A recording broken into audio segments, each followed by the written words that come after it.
दोस्तों, आज जो कुछ भी दिल्ली की सड़कों पर हुआ उसने पूरे देश की रगों में सनसनी दौड़ा दी है। ये कोई मामूली हादसा नहीं बल्कि ऐसा धमाका है जिसने हिंदुस्तान की आत्मा को झकझोर दिया है। लाल किले के पास उठते धुएं के गुब्बार में सिर्फ आग नहीं थी बल्कि एक ऐसा संकेत था जो आने वाले महाविनाश की गिनती शुरू कर चुका है। इस एक पल में देश की धड़कन थम सी गई और हवा में सिर्फ एक सवाल गूंजने लगा, क्या ये वही चिंगारी है जो भारत और पाकिस्तान के बीच की आखिरी लड़ाई की शुरुआत बनेगी? अगर आप देश से जुड़ी ऐसी सनसनीखेज खबरों को सबसे पहले और सबसे सही ढंग से जानना चाहते हैं तो चैनल को लाइक करें, सब्सक्राइब करें और नीचे कमेंट करके बताएं कि इस पर आपकी क्या राय है, क्योंकि अब कहानी सिर्फ खबर नहीं, एक चेतावनी बन चुकी है। जैसे ही दिल्ली का यह विस्फोट खबर बनकर पूरी दुनिया में फैला, इस्लामाबाद से लेकर रावलपिंडी तक खलबली मच गई। पाकिस्तान की फौज ने रातों रात हाई अलर्ट घोषित कर दिया। वहां के खुफिया ठिकानों में बेचैनी की लहर दौड़ गई, क्योंकि उन्हें पता है कि इस बार भारत सिर्फ नाराज नहीं है बल्कि जवाब के लिए तैयार है। यह वो पल है जिसका इंतजार भारत की सेनाओं ने सालों से किया था।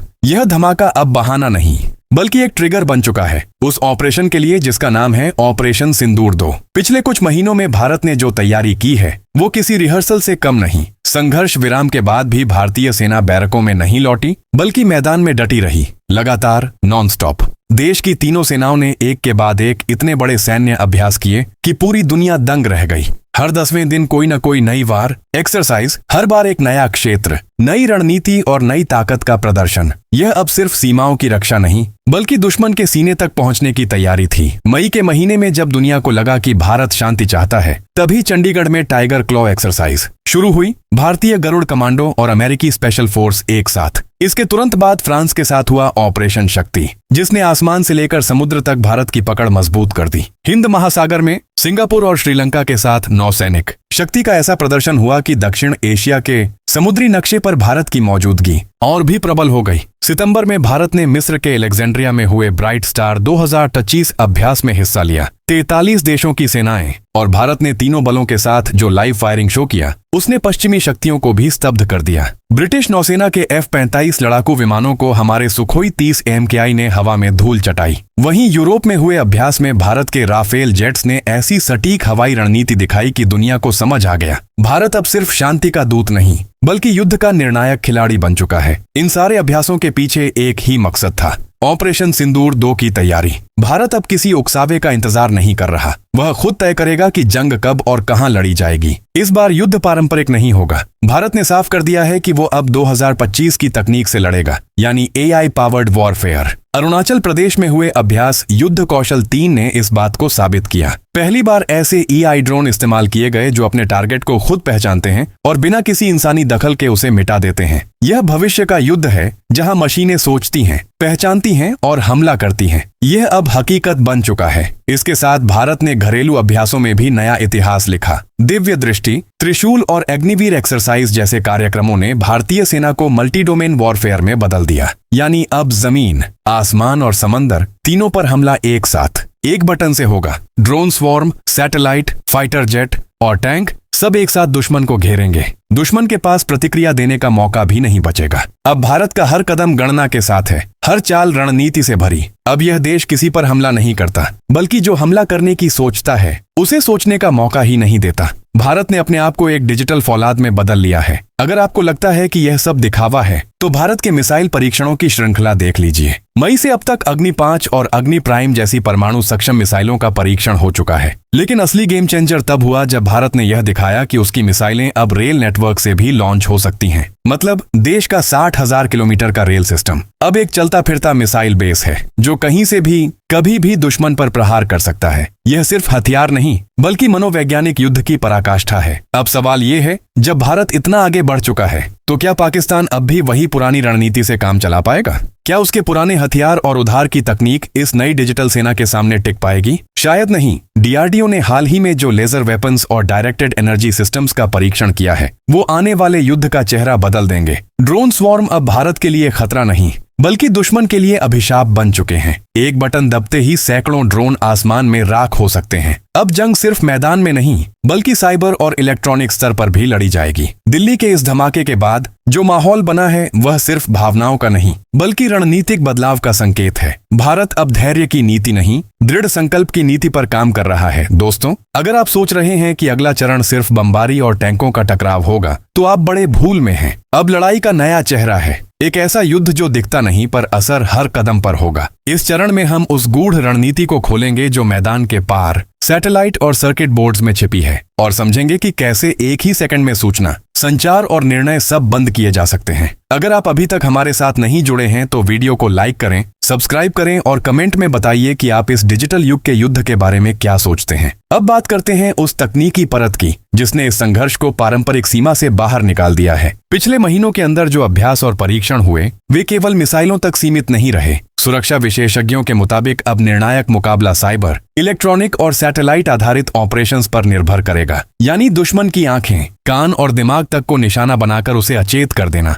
इससे युद्ध का स्वरूप मिनटों में बदल सकता है। ऐसे उपकरण जो दुश्मन के कमांड सेंटर को बिना भौतिक टकराव के पराजित कर दें, आज हकीकत बन चुके हैं। भारत ने हाल के दौर में जो साइबर वॉरफेयर कैपेसिटी दिखाई है वह केवल बचाव तक सीमित नहीं है, यह हमले की भी क्षमता रखती है। खुफिया सूत्र बताते हैं कि दुश्मन के संचार नेटवर्कों को जाम करने, उनके एआई सिस्टम्स को गुमराह करने और उनका डेटा क्रिप्टो टूटने तक की तैयारी हो चुकी है। एक सफल साइबर हमले के बाद दुश्मन के सैन्य उपकरण शक की स्थिति में चलेंगे और यह भ्रम ही निर्णायक झटका दे सकता है। यही वजह है कि स्ट्राइक कोर की तैनाती और उसके साथ जुड़े इलेक्ट्रॉनिक वॉरफेयर यूनिट्स को एक साथ देखना अब रणनीति का केंद्र बन चुका है। समुद्री और हवाई डोमेन में भी अब नई चालें चली जा रही हैं। भारतीय नौसेना की तैनाती ने सिर्फ पनडुब्बियों और सतह जानों का खेल नहीं दिखाया, उसने यह संदेश भी भेजा कि किसी भी समय समुद्री मार्गों को काटकर विरोधी अर्थव्यवस्था को दबाना संभव है। पनडुब्बियों की लंबी पहुंच और हड़ताल करने की क्षमता ने दुश्मन के बंदरगाहों पर एक मनोवैज्ञानिक दबाव खड़ा कर दिया है। इससे व्यापार और रसद की सप्लाई चेनें हिल सकती हैं और युद्ध का आर्थिक पहलू भी युद्ध प्रारूप में शामिल हो जाएगा।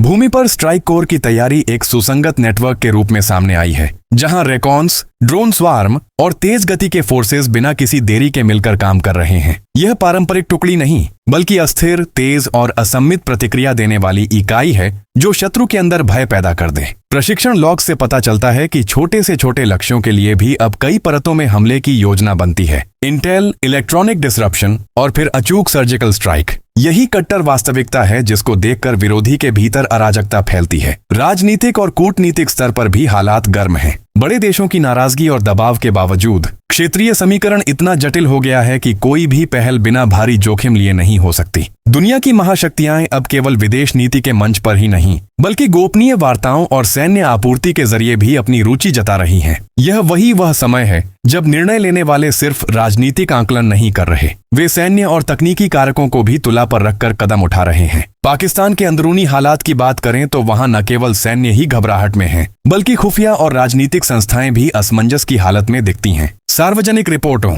और सूत्रों के मुताबिक उच्चतम कमान अभी भी यह समझने की कोशिश कर रही है कि किस रणनीति से इस दबाव को टाला जाए। कुछ पैनल यह सुझा रहे हैं कि अब शांति वार्ता और निष्क्रिय कूटनीति ही बचाव की राह है, वहीं कुछ हॉट हेड अफसर कड़े जवाब की पैरवी कर रहे हैं। इस द्विविधा का असर सामरिक निर्णयों पर साफ दिखता है। एक तरफ सुरक्षा का डर, दूसरी तरफ अस्तित्व की चिंता। परमाणु आयाम इस संघर्ष का सबसे संवेदनशील और खतरनाक पक्ष बना हुआ है। पिछले कुछ महीनों में दोनों तरफ से परमाणु प्रणालियों के किन्हीं परीक्षणों ने वैश्विक चिंता बढ़ाई है। क्षेत्रीय सुरक्षा जांचें यह संकेत देती हैं कि किसी भी तरह का मिसकैलकुलेशन पूरे क्षेत्र के लिए भारी परिणाम ला सकता है। इसलिए अंतर्राष्ट्रीय दबाव भी कहीं अधिक सक्रिय है। बड़े देशों के कूटनीतिक मध्यस्थता और आपातकालीन चैनल अब रोजमर्रा की अनिवार्यता बन चुके हैं। आर्थिक और जनजीवन पर असर भी तत्काल दिखने लगा है। सीमाई गतिविधियों, बंदरगाहों पर बढ़ी निगरानी और ट्रांसपोर्ट नेटवर्क पर नियंत्रण ने व्यापारिक मार्गों को प्रभावित किया है। ऊर्जा आपूर्ति की अस्थिरता का मतलब है कि स्थानीय बाजारों में कीमतें ऊंची जा सकती हैं और लोगों की रोजमर्रा की जिंदगी पर असर पड़ेगा।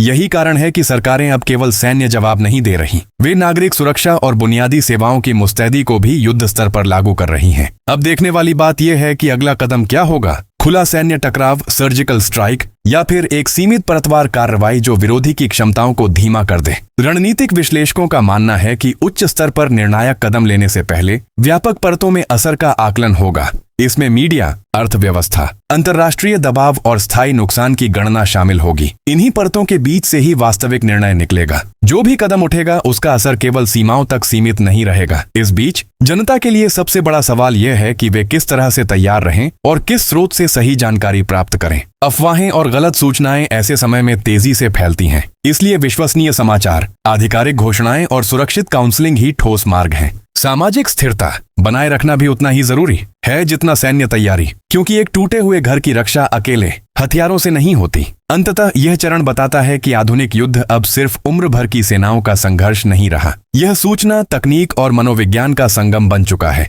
जो पक्ष इन तीनों को अच्छे से जोड़ेगा वही निर्णायक बढ़त हासिल करेगा। अगर आपको यह जानकारी उपयोगी लगी हो तो वीडियो को लाइक करें, अपने विचार कमेंट में बताएं और देश की हर बड़ी खबर सबसे पहले पाने के लिए चैनल को सब्सक्राइब करना न भूलें, क्योंकि अगला अपडेट तय करेगा इतिहास कौन लिखेगा और कौन सिर्फ पढ़ेगा।